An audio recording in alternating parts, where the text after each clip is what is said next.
elombe mobali oyo bino bobota ye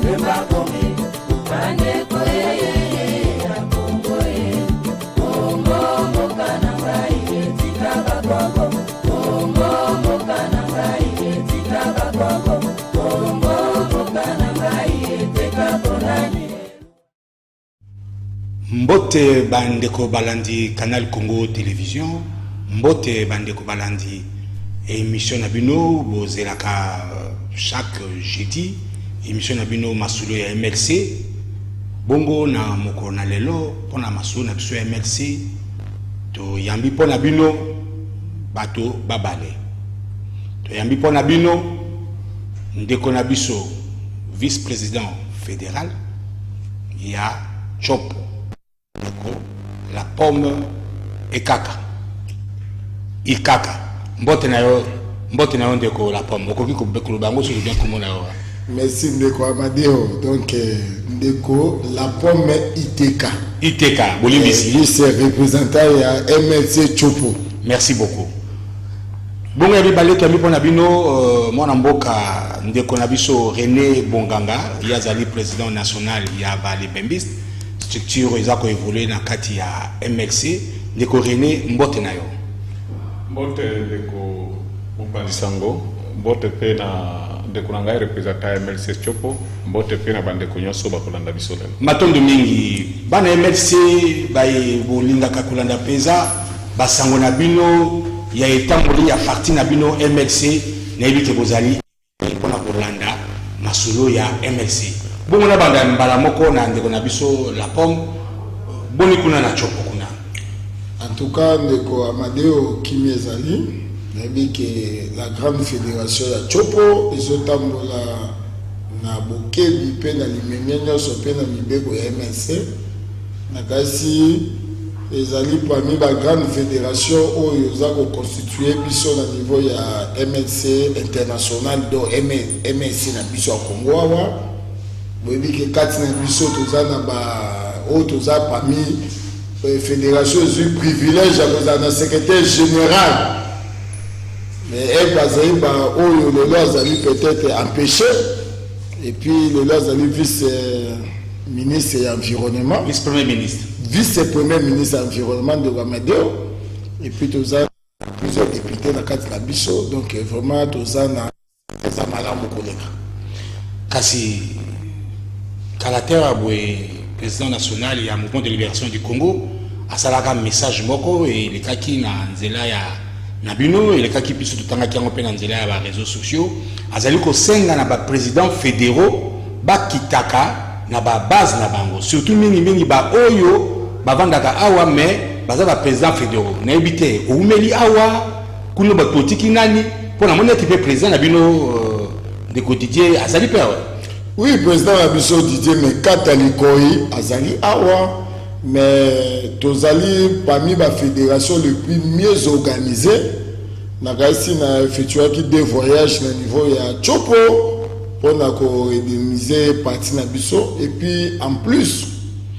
na mission de tozo sola na gaisi na semaine goya okomona biso surtout kolega parce que délégation une forte délégation odo tindi pe sous chargé à étude et implantation ya niveau ya Chopo o ya kena ba biloko to benga ba outil de travail parce que beke biso kuna ezali banzele za mabe passe ezali donc moi bo senge ezali mingi nde délégation choko kende et ko kende pato vendredi o ya lobby vendredi na kasi ni forte délégation zoke na Chopo pona botosi ya mbele ya mokonzi na baki biso vandi na Kinshasa esengeli to zonga kana base et puis mission wana ezali vraiment respecté. Matondo mingi kasi mwana mboka René Bonganga na ebité ndeko René Bonganga tozoka que l'actualité ndenge leki lobi maimaleka ki awa bona ngomba Kinshasa oyo we bandeko basalaki tamboleli na bango kasi bato balobi ke mobilisation na bango ezalaki makasi mingi koleka oyo MLC akoki kosala. Bon, merci beaucoup Ndeko. Je pense que ezali question ya comparaison te mais okotuna mais bakongolais bango nyonso bazolanda parce que ata na TV bato balandi te mais na ba réseaux sociaux bomba likambo moko te mais avant nakota na makambo wana nako condamner toute violence oyo esalemaki lobi moni bandeko na bino bajournaliste babrutalizaki bango babeti bango bamosusu kobotola bacaméra nayokaki mpe président ya SID Martin Fayulu alobaki batiaki misapi partout. Alors tokosenga na gouvernement que bato wana nyonso alanda bango akanga bango surtout ba journaliste parce que tout le monde qui na bilili andeko Martin Fayulu tout le monde ba checker misapi te mais alobaki moko na monoko na ye so ki ba effet wana ezali ko laksama ke ezali vrai en tout cas to so condamner yango parce que to lobaki que to zali union sacrée c'est to sali rupture ba système ya kala alors cause la malamu te ba biloko oyo ba monaki ya mona régime ya Kabila ba mona ngona tango na biso union sacrée donc je condamne avec force. Marxwane salemaki pourquoi d'abord bato bayeba ke ko marché ezali droit ya bato oyo ezali voulu par constitution na biso esalaki ke ntango baboyelaki bango liboso meme biso ya mosusu na baitandongo te totelemelaki likambo wana bi te bato baza na droit bamarche tout ça gouverneur mpe ayaki azongaki nsima alobaki bon bandeko baya basolola mais coïncidence moko malheureuse esalemaki ezalaki ke bandeko balobi ke bazomarche le 15 point de chute na bango ezalaki na palais du peuple où rappel parlementaire mpe esalemaki na même endroit wana donc amonaki ke bakutana wana ekosala bien te asengaki bango baya le 17 soki bandeko bazalaki prudent balingaki baloba ke non au lieu que point de chute ezala wana to changer itinéraire il fallait pas piéger le gouverneur négociateur wana nde moi changer c'est comme tel ezalaki te alors ndeti baboyaki ko changer itinéraire il fallait pas ndima basala le 17 c'est ce qui fait que dérapage wana esalemi. Alors pour la mobilisation il y a eu un échec patent il y a eu un échec patent. Je pense que les sons à tenir les sons à tirer dans les Camerounais ezali ki Martin azalaki popularité na ba ki source na ngo sekay ne utaki mais vu que ingratitude na ye abandé ko reconnaître bato na te jusqu'à tel point comme na niveau que la longolo bino la muka bonaboé balongola bino na muka alobaki bongo ke bonabo donc il a à la muka na biloba lo banyoso bandai ko luba wana et na ko profiter na micro na ko luba ke banda lelo aloba susu kombo ala muka te a utilisé abusivement comme la mukate parce que la muka ba ko sala ba bêtise ndé mwana te la muka ba tambola ki na bemba le 13 juillet pour na makambo ya malonda je pense ba congolais ba monaki la muka ndé ba tambola ki on se comprend oui bande ba ko ba ke no ba panzaki bango ya mwana bona mais biso ba panzaka biso c'est dire ba panza bino il faut pas sortir mobilisation ezalaki na ba quoi qui ça mobilisation ezalaki c'est zéro donc ezali une réponse au peuple congolais que non comme yo ezali ingrat par rapport à ça que tokoya marche na mais mobilisation ezalaki ndenge nini babi esalemi mpe okondamne yango awa boye ntango tobandi émission non babi esalemi mobilisation moke c'est-à-dire le messie avait voulu tout ce masalo tobengaka babese on comprend ntango batie yo marche yo moko le 17 aboyi alingaki esalema ndenge wana ozo comprendre mais bapolisier bazali nde prudent te il fallait pas encadrer kaka calmement batie na motuka akei avant na ye wana uti kosala émission na ndeko moko ya nouvelle là il a accepté publiquement que effectivement mobilisation esalemaki te donc Martin Fayulu na mozito batika ko mais sur mobilisation salimité ce qui veut dire bazalaki sio na likambo osala te bazalaki si na yango te soki bazala si na yango balingi bapropose gouvernement to changer itinéraire po rentrée parlementaire oyo ezali activité moko officielle premier ministre ayaki baministre nyonso bayaki badepute nyonso bayaki sikoyo oyo na marche wana oyo bamarche na biso bakino ndenge esalemaka donc alukaki nini alukaki affrontement ke bato bakufa soki ezalaki na posa ya marche alingaki changer itinéraire ou bien alingaki asala le 17 batikeli journée mobimba à mobiliser bato atamboli ti ndenge elingi alors wana ezalaki baéchappatoire Donc, la mobilisation, c'est vraiment quitter le chef du papa, et c'est une leçon à tuer. À revoir politique, tu vois, c'est quoi? Le vrai problème, c'est que ma père, je ne vais éviter, dans ce cas, je ne vais pas dialogue. Il faut tous avoir par consensus. Tout le monde a consensus, c'était porte-fanda autour de l'État. Et autour de l'État, il faut na Kabila, FCC, avant la peine Félix. Oh, baki na biso MLCT, biso ba corrompre biso. Tant que Félix a payé ba doit coûter na hier la quoi. Ah bon, si quoi consensus sur les gens na banane. C'est avec Félix. Oui, mais il y a la réforme électorale à CENI, tout ça. Tozonga wana décorer tozonga wana. Bandeko balandi masolo MLC tozonga betela bino actualité politique il y a MLC ndena yango na moment oyo boye toko likisana bino maimaleki na MLC na symposium oyo boye na ville na biso ya Kinshasa. Tokanga ete mokolo ya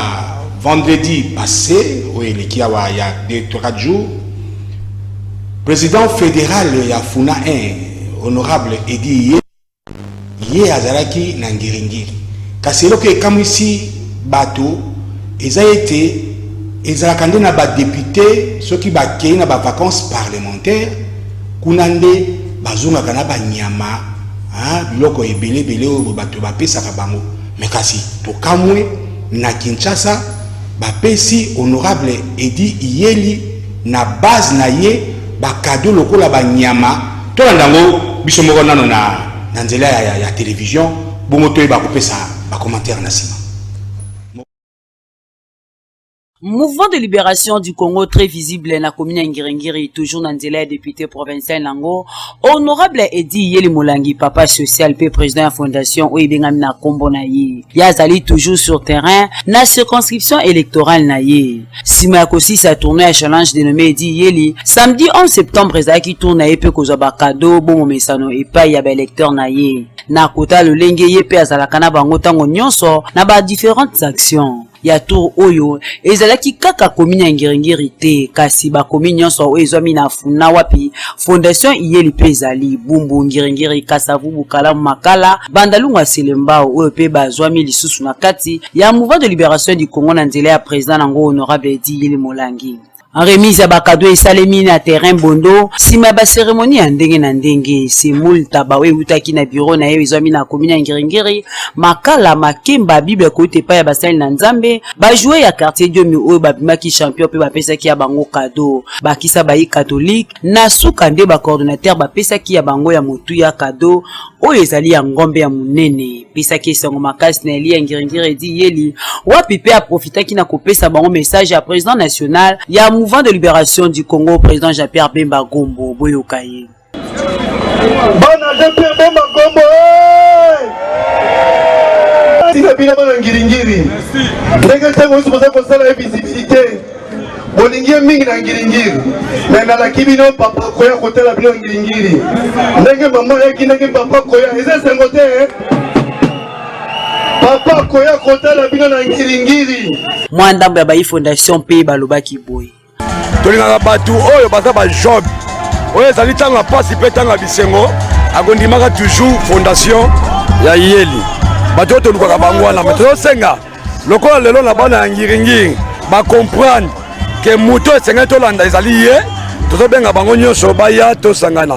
tolingaka papa ya biso mingi papa Edi Iyeli papa social tobengisaki mokola lelo le 11 mpona toyamba ye tokabela ye ya kabela kabiso tomeso topesa mbongo eza ne parti te yango topesaka ye biloko auti kosala société mosusu ya sika ngingi bopeto engage bato ebele bakoboza mwana efiske mpe ngingi kitoko makasi atuka nzambe abatela papa oyo mpona honorable Edi Yeli Molangi ya koloba ezali lisusu te baaction nde ezali koloba ngonga ebeti matondo mingi na banza bolandi bino moko na utai koloba aboyo bongo lokola mouvement de libération du Congo azali ko préparer anniversaire na ye pour boyebete mouvement de libération du Congo et botama le 30 septembre 1998 alors akokisa 23 ans na ye hein mikolo eza koya bongo to tuna ki pe bandeko yobwe bazalaka bilenge bilenge tango mouvement de libération bandaki bazalaki ngano kaka ba simple membre ba militant mais lelo yobwe ndeko wana koli na MLC abima sénateur tolanda honorable sénateur Papi Bazego.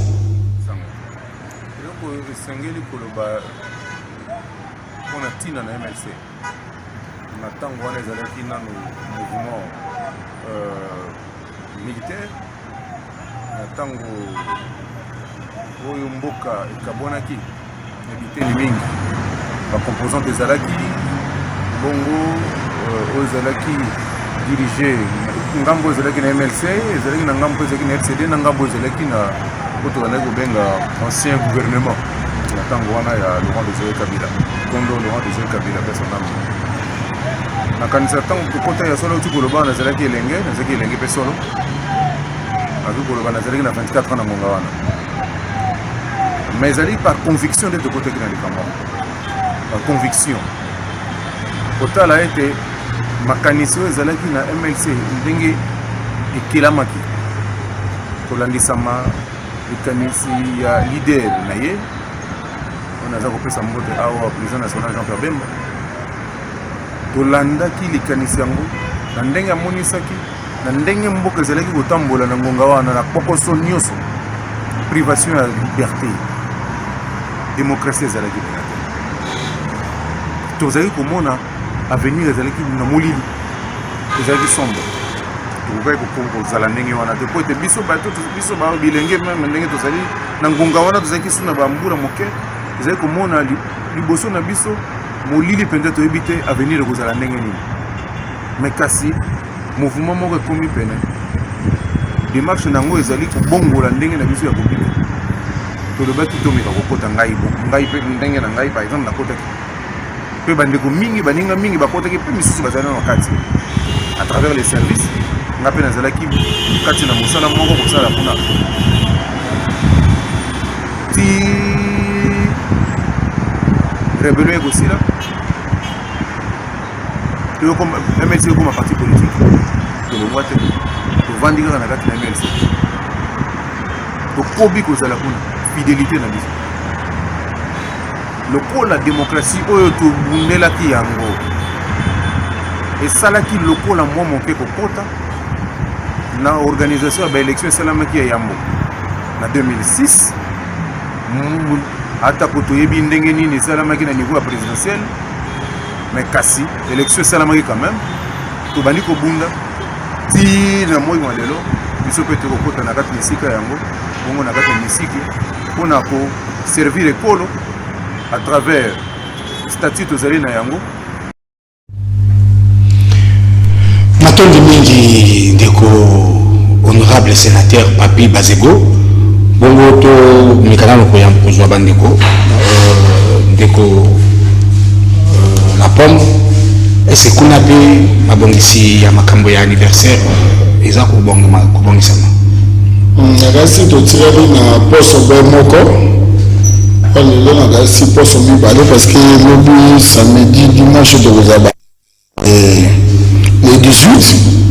nakasi baposo ezoya nde nalobelaki oyo na ebandeliaki na niveau ya biso ya fédération ya Chopo une forte délégation ici ekei mpona kopréparer milulu ya le 30 septembre nakasi mwana akomi na age ya koleka 20 ans 22 ans 23 ans tokomi lelo tozofete MSC 23 ans même na age nanga so olongoli 23 ans nakasi nayaki mwa elenge donc nakasi molulu wana eza makasi yango ozomona bilembo oyo biso tozali bafourmi tosorganizaka na niveau ya base tozokende ti tokokutana biso nyonso tozosali parce que bafourmi toliaka liboki moko ndenge oyoki honorable sénateur Papi ndenge omoni honorable Iyeli bazoyamba ye ezali bafuri ya biso bafourmi nde tozosala kasi le 30 septembre ekozala bongo oyo babenga yango putulu emata makala makotika na se parce que Chopo etelemi bongo vraiment na bokebi makasi Maton Domingue, moi, Namboka, la pomme, Ndeko, René Bomana, 23 ans, MLC. Yo, président national à Bembiste. Témoignage, je m'accase, c'est Ali pour couper ça. Merci beaucoup, Ndeko Mopandi Sango. Mais avant tout, on a ça, moi, commentaire, on a image, on a tout comme on a expliqué, c'est un mingi. Pas de problème. Ndeko honorable Dieli, toujours félicité. Et puis, Aïba Kebabembi, c'est fait soutenir parce que c'est ce que nous voulons. Parce que député Nyon, on a coin où Azadi,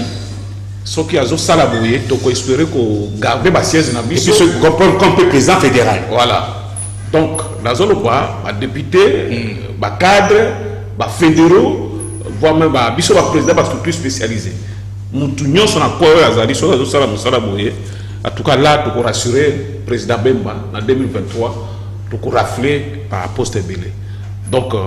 ils ont l'éveil pour bateau distrait. Ils ont la motivation pour bateau ça là-bas continuer toujours pour ça la bongo. Je pense que tout le monde résultat malam. Témoins éco que zangate oui bi biso ba bepiste kaka ndenge ko alobi 23 ans on a soli to lobi to calculer to banda makambo yokala. To banda makambo yokala. Biso ezali kambo ba poste biso mission na biso ezali bemba comme président de la République parce que azana projet oyo abandé ko zaminduki lelo tozo lukire bato parce que biso ba bembis mission na biso ezali ko kenna ba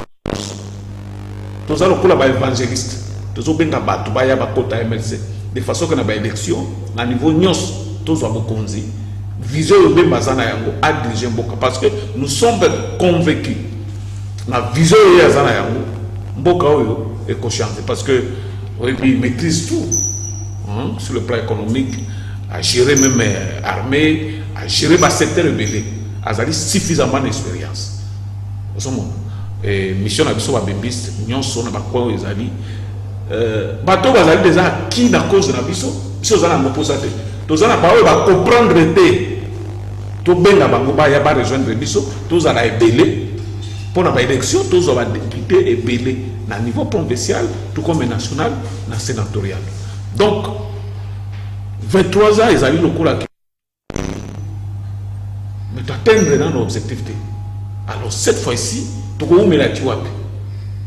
Donc, il faut tout ça l'effort. C'est tout sur le bébé. Il faut tout ça l'effort que non. Bateau, il va y aller, il va y aller. Bateau, il va y aller, vision, il va y aller. Il va y rejoindre Bissot. De façon que tout comme ça, il va y aller. Et puis, bah, il très bien que Bemba, c'est l'unique politicien qui peut défendre facilement partout. Voilà. En tout cas. Maintenant, nous avons bon, toujours continuer, toujours que Sabino, élément, image, MLC, Motuna, ici, Kazali, la responsabilité, Azana Yango, Bazali Kotia, Maboko Nabango, Poeti. Mouvement de libération du Congo et canadien. Bon, nous toujours proposé Bino Sikoboé, réunion, il y a Ligue des femmes. Oui, Kambamaki, na maman Anne-Marie, Makwebo, parce que qu'on a besoin ni bakoyi ko sala ko participer à l'anniversaire. Il y a participé anniversaire, il y a Yemoko, moi Namboka Jean-Pierre Bemba Gombo comme président national du mouvement de libération du Congo. Moron Zambé, total lieu.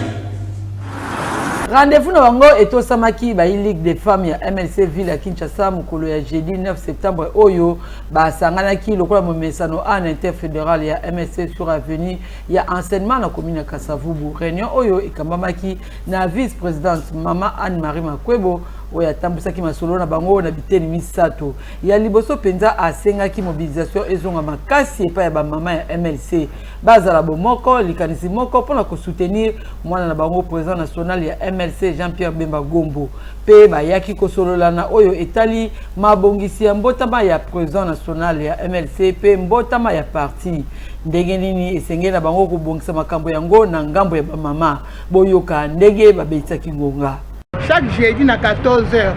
Tokozala jeudi à 14h. Boya, maman, boya. Tout la simachan fait Bemba Gombo. Pour Bemba Gombo, ne moto à Kokamba, biso na mboka oyo. Bemba a besoin de biso ba maman na ye. Tout la simana ye, pour to bunda bitumba oyo tina suka. To di musika. To comme pemben 2023 et trad mouké. Ma maman bon l'embate. Bon comme aussi je savais. Bemba dans la poste à maman na ye Ligue des femmes maman nyonso o ada bembis boya awa na été fédéral na 14h ba mama bino bato bobotaka mwana ba mama bino ba mama ya Bemba toza na anniversaire ya mokonzi na biso. Cette fois-ci anniversaire wana ekozala fêté pas comme la fois passée, ekozala fêté d'une manière extraordinaire. Yango wana ba mama na biso bazo kamba Kinshasa balobi na ba mama nyonso baya to bongisa milulu wana ekozala première édition ba mama boya ba mama bakonzo bazo kamba Kinshasa bako limbolela bino lolenge nini bango babongisi milulu wana tozo benga na ba mama ya Kinshasa tozo benga na ba fédéral nyonso baya jeudi nyonso baya to sangana to bongisa milulu na biso ya kobongisa mbota matondo mingi ba mama masolo ya MLC ezali ko accompagner bino po ete boleka na ko tia penza ya solo mungu akitoko na kati na biloko boza kolamba tolandi ndeko na biso John Efambe na kati ya dynamique na ye John Efambe o pe azali ko bongisa mabongisi moko boye pona ba mama lisusu tolandi yango na cadre ya ko pesa bango message o ya ba valeur ya basi na kati ya mboka oyo asalisaki bango pona yebisa bango que dynamique John Efambe oyo ezali ko evrer na kati ya mouvement de l'action du Congo ebongisi milulu minene ya lancement ya formation na ya basi na kati ya mboka oyo le 9 octobre na Fatima po ete kolakisa na basi ndenge nini bakoki kosala oyo babengi gel hydroalcoolique savon à base ya riz savon nani jus à base ya bisaps pour na kosunga bango bazala autonome et puis accompagner bango na commercialisation ya biloko oyo bako produire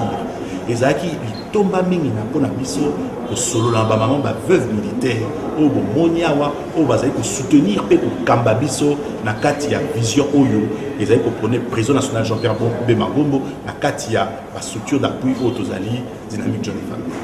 mboka lelo phénomène bazoloba bombe oyo nazali koloba ezali mpona encadrement ezali te na kati ya basérie ya formation tobongisi mpe formation ya bilenge nyonso ya circonscription ya Lukunga mpona koencadre na bango koforme bango na bavaleur po ete lobi na bango ezala bien me ezala ya makaya te ezala biloko ya makasi te oyo toza komona lelo bato nyonso oyo bazali na bosenga ya kokota koaccompagner ba vision na biso na dynamique na biso oya kokuta na biso pour s'inscrire na vision ya formation tozali nango na ya politique oyo tozo kosala ya ntombwa ya mboka baya bakanga maboko te baso adjoindre na basi oyo bandimeli biso bazali kosoutenir biso na mboka matondo mingi Moronzambe vice-président ndeko la pomme mais na message oyo moi na mboka Jean-Pierre Bemba Ngombo président national du mouvement de libération du Congo asalaki mais ce ko tangi yango bien ozomona comme si amonaki bino bato ya fédération bozo sala eloko te makambo surtout et comme kotala la structure tout ça là mais est-ce qu'il y a solo penza message wana boyambaki yango ya solo bien nagasi eloko eza très important na niveau na biso parce que le moment où bato le kamansu so drapeau za la gate o bona goga ngwango est-ce que bozo sala penza ndenge penza parti et pesa la bino responsabilité wana ya fédération en tout cas na niveau na biso oyo tokoko ba iyo et puis merci na mokoza na biso Jean-Pierre Bemba oyo ba ben on les guide les prophètes politiques ye alobaka oyo ya lobi pe Alex Arabiso abiba fumi ne tozo sola lelo lobi kokoma boy donc moni biso nyonso tout na musana biso tozo to sape tozo landa prophète politique na ono soto ayimsa biso na reste na niveau de fédération la biso a chopoza parmi ba grande fédération na niveau mouvement de libération honorable Didier Mekata azali moto oyo azali bien organisé na niveau de fédération na biso a chopoza titulaire na biso na reste na biso que une forte délégation ils ont voyagé ba mso bazwa avion ba mso bazwa le vendredi ba mso bazwa mercredi tozo kende pe ba mso ba ke na zela mai ba o ba memi ba moto ba boato ba biloko eza mpona ko préparer biso pa na biso de benga au carnaval ya niveau ya biso chopo pona qu'on fêtait 23 ans, moi la police 23 ans, pour la biso ça comme licencié. Mais est-ce que merci. Mais est-ce que ceux qui le logo est ok, Tokiti na chopo, tout le monde a été fédération, Zaka président là yo, parce que dans des peut-être motif la structure tout est. Parce que par exemple, le cas à niveau national, tu as un secrétaire national chargé des terres, des mobilisations, la communication, chargé de l'association. Est-ce que Kounape, Ezako Lanisa Mabongo, Amadeo, est-ce que lui des femmes peuvent aller, des jeunes peuvent aller, vous appelez l'association? Parce que il y a un moment où ça la force c'est la fédération. Amadeo, ça va bien baleder. Délégation on a bien chargé études et implantation, il y a des structures spécialisées à MLC. Mais il faut que tu présentes fédération et Kumbi mon consument même à MLC à l'instant la vice premier ministre de l'environnement. Mais il faut que dimanche la misato. La fédération monnaie est à bateau bazar la carte et comme il peut honorable Maembo on a donc ça n'a pas caminé oyo les lobes bazar la carte misala ya gouvernement puis na misala mboka mais bazar la carte fédération chopo donc fédération chopo na niveau na biso eza fédération mère et boti bantoma ebele. De la chose que même à niveau de la biso. Est-ce que MLC Botama? Est-ce qu'il y a pas MLC Botama? Est-ce qu'il y a source où tous les babés ont un cordon ombilical? Où boti MLC Batounion sur la grande fédération na niveau ya Congo a aux alliés fédération à Chopo et si qu'on biso to Botami MLC bandé si qu'on bafumi babani et bongo na biso que dans les 30 jours pour na to la sabino que to na fédération makasi koleka. Kuna bazo fêté biso awa tokoza na rond-point ya Kasavubu na niveau ya on bien antenne ya Chopo ya biso za rappel na Kinshasa. Ah, antenne na bino. Représentation. Na représentation na niveau ya ba ressortissant nyonso ya Chopo on va bien na biso et tout cas ya ba mbesa nyonso o bazalaka na biso bana ya oma nyonso et puis tokoza na bana isangi tokoza na bana Yaouma, en tout cas, Bissonio surtout dans 4 territoires na Bissonio surtout au Rosalawana, pour na bao, tout vendre dans Nitsasa, peu bandeko baya, ça toujours parce que Bissonio surtout ont toujours dans source là. La bande a été la structure, comment je vais dire, organisation, ce côté même mon camion azokamba ba maman aza toujours na ba nomination ya tindaki mikolo eleka ki kuna 2 ans passé wa nomaki mama ilito mameli wa nomaki ba kambi ya niveau ya structure ndemo lobi ya ba mama donc na chaque territoire na biso nde tozawa to na 4 territoires na biso na kasi na chaque territoire ezali na représentant ba mama za représentation ba jeune na ba structure surtout ndenge pe na zana représentant ba mbebista ndeko na ngai René Bonganga na kasi na awa pe oyoka oyebisa oke tata kuna bandeko ba mbebiste bazali ndenge pe ba situ nyonso to ezopusana mais motuna matondo bi motuna na ngala ndeko René ngona ndeko René ozali président national ya ba mbebiste mais oza président national ya ba mbebiste ya Kombo est-ce que vous s'implata bisika nini vous pouvez bosaka kana Kinshasa bwe kaka Moamba Funa tout ça là. Et puis après on a vu les années Nakatia un mouvement de libération du Congo. Merci beaucoup. Question Tuninga pour les Bembi Sénatio pour Tozali ou Tozalité. Je vous confirme que Tozali. Les Bembi Sénatio. Ouais Tozali. Ce qu'on a dit. Donc à part Kinshasa Bozaka Nacho. Non. Tozali d'abord Makamba Chop. Loba. On va étendre quand même réseau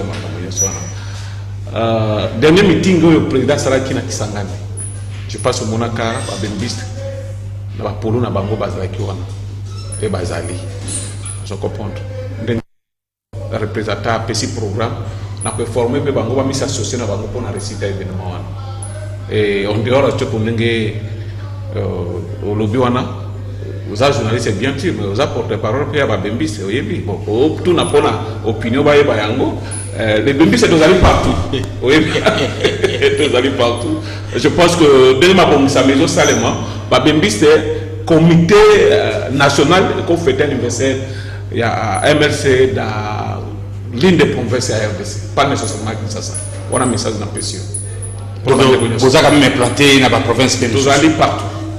Vous allez partout. Vous allez partout. Et mission la mission allez si quand le MLC allez mission tous ça. Mais là on doit que vous bateau, toi au tika bango na MLC. De l'accord na bino ngwa. Oui, nous sommes gagner les notre cas d'évangile, gagner les âmes pour les amener à l'église. Voilà, c'est ça. Mission la mission ngwa. Le sika nyonso et 5 MLC allez. Il faut tous aller voir. Ce que MLC allez to kei to évangéliser boiti to benga MLC ayo kopika de rapport na yo.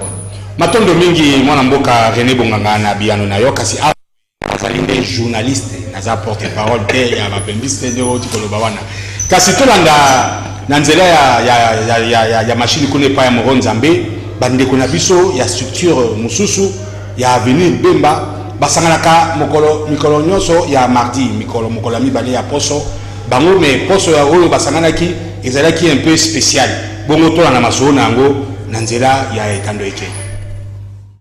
Nakobima na bango na audience au président national ya MLC Jean-Pierre Bemba a accordaki bango na résidence na ye président fédéral ya MLC Congo Brazzaville Dr Pablo Namputu a betaki ngonga na oyo etali masolo na bango na président national ya MLC na ndenge elikaki kitoko e pesaki esengo Dr Pablo Namputu na équipe na ye mobimba pona kokoba lisusu.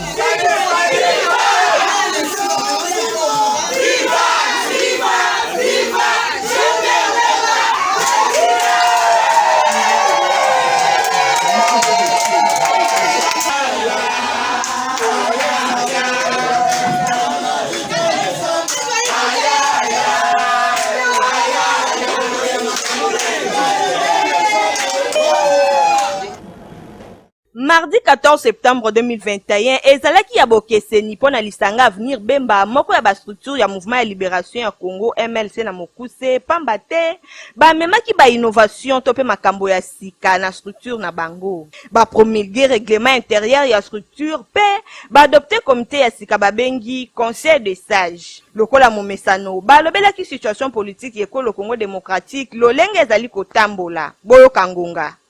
to décidaki ete to adopter règlement intérieur na biso oyo kozala lokola mobeko likonzi oyo kotambusa biso na kati ya avenir Bemba. Alors mosala esalamaki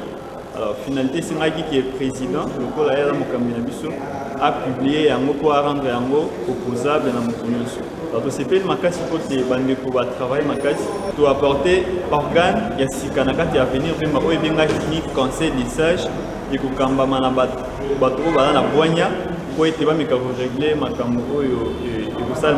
na kati ya avenir Bemba et puis to passer en revue actualité politique nyambo cannabis et ce qui nous a plus intéressé la rentrée parlementaire et à lobby où ils a essentiellement budgétaire parce que lobby parlement na biso assemblée nationale na sénat ba kopesa biso budget oyo kokambamboka na mobu 2020 et to à part wana to c'est temps ya ko lobela mingi actualité politique en sorte des enjeux politiques de l'ère Ngonga ebeti bandeko bolibisi moke to sengaki nde élément oyo tikoleka sikoyo bongo tosukisa makambo ya belema bongo tozonga pa ba invité na biso tolandi élément na biso ya suka ya lelo oyo boye esalemi na niveau ya MLC mingi awa na Kinshasa tolanda mama Gisèle Samba yazali présidente communale ya MLC Kasavubu oyo bakendeki ko installer président ya jeunesse puis bakendeki ko installer présidente sectionnaire Moro Nzambe tolandi yo.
wakade lokola président ya jeunesse ya MLC Kasavu ancien combattant.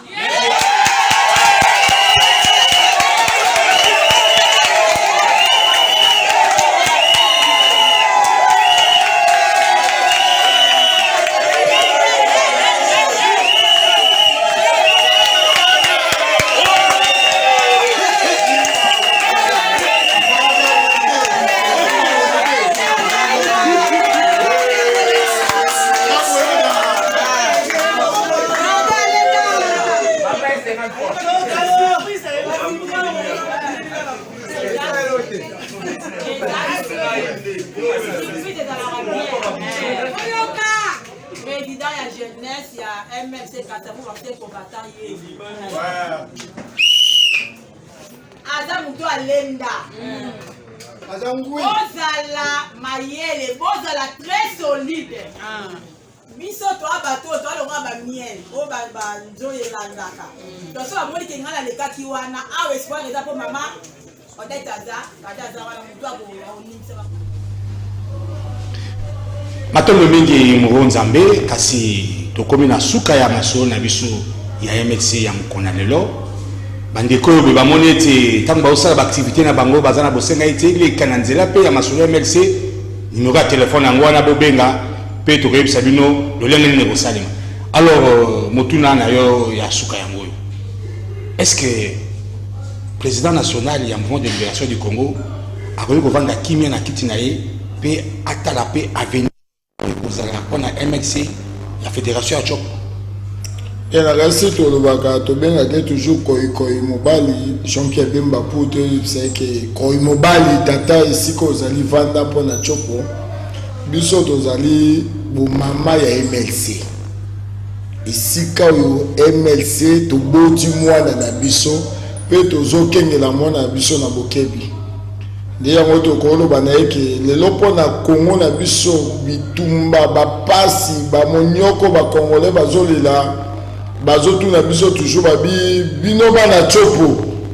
boni bobota ki Koi Mobali botie Koi wapi to biso to bi Koi na biso to kotise su na boyekele po ekabima ça dit to ressusciter su to jolise susu pour que to ya ko bimisa susu na kasi 2023 mokonzi. Et si quand Zalia vous avez qui m'a fait ça va député pour ça va député provincial va député national pembande to kopé ça nyonso pour na toza na capacité wana na kasi ozomona mosala oyo chopo ezobota chopo ebota kaka ba qualité biso bota ba quantité te biso pa na biso za qualité bozokana déjà kopé ça Mbenge ya présidence de la République n'ambassade au salut congrès Mbenge a bokonzi na ye tozo pesa parce que peuple na biso a chopo balobi ke boni to sengi yango depuis to bunda ke tumango ya kiponi po to ke na mbenge to baite ke to suka na ba député et puis ya mibale na kasi to koyebisa bana nyonso to a chopo bana basoko bana isangi bana banalia bana ya yauma. En tout cas rendez-vous moko toza nango ya makasi eza le 30 septembre oto kokuta na toujours biso nyonso tu na rompo ya Kasavu tokozaka soko monika biwa quartier esika biso tozali bana chopo nyonso to ya to sangana pona to solula masolo na biso ya MLC to kontamaki pona pe niveau ya chopo na biso to tombola bendele na biso ndenge to bandaki matondo mingi mwana mboka la pomme ite ka yo zali vice-président to rappeler aux ali vice-président ya fédération ya Chop ndeko mwana mboka René Bonganga. En tout cas makambo ile kaki lobby et bien na bato basa ba analyste politique ba bete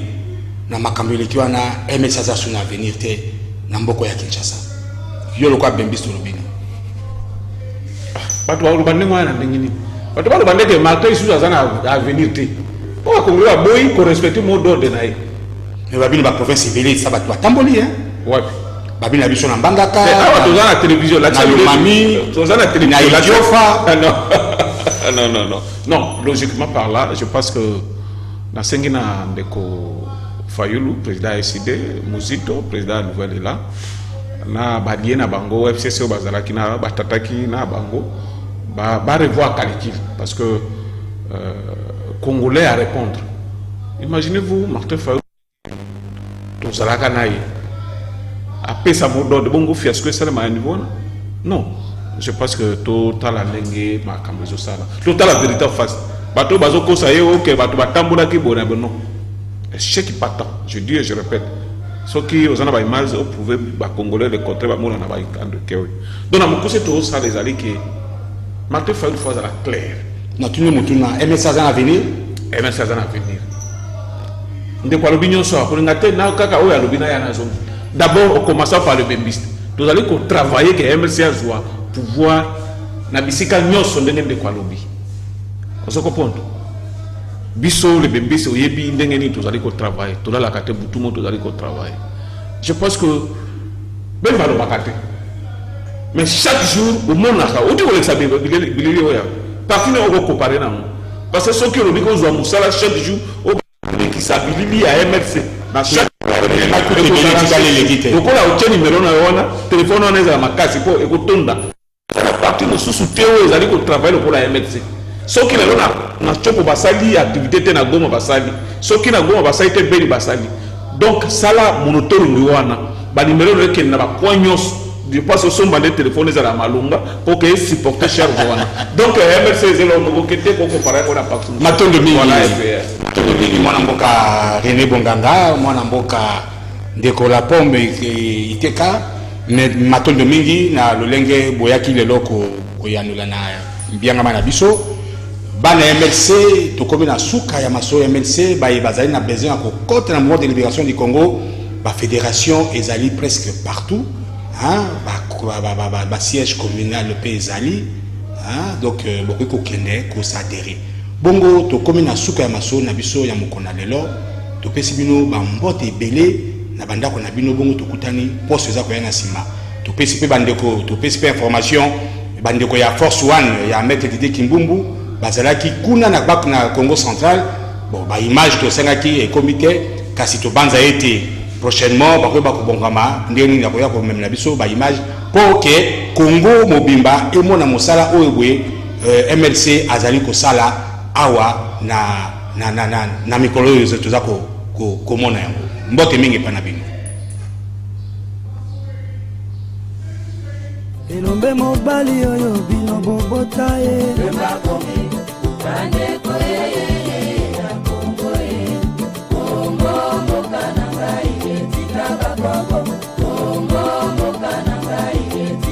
Congo,